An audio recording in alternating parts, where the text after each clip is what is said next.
In today's video, I'm going to teach you how to delete TeamViewer account. If you've decided to close your TeamViewer account, I'll walk you through the exact path inside the desktop app and point out what to expect along the way. Deleting your account removes your profile and associated data from TeamViewer's services.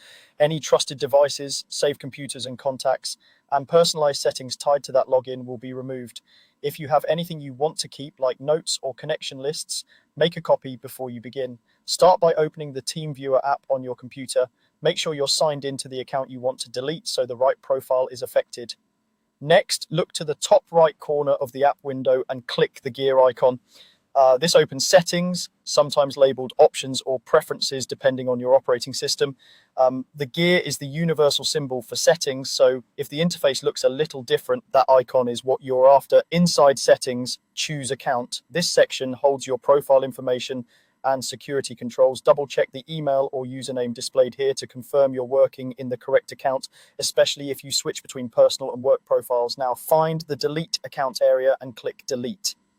TeamViewer will show a confirmation screen explaining what deletion means. Take a moment to read it. You may be asked to confirm your choice, re-enter your password, or acknowledge that deletion is permanent.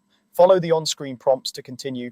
After you confirm, your account will be queued for deletion and you'll be signed out. When the process completes, you won't be able to use that login to access devices or contacts. If you still have the app installed on other machines, it simply won't sign in with the deleted account. You can remove the app later if you no longer need it.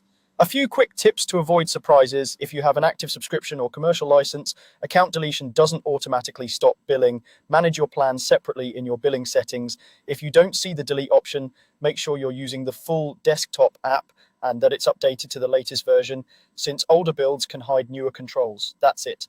Open the app, click the gear, go to account, and choose delete. Take your time with the confirmation screens, and once you proceed, the account will be removed.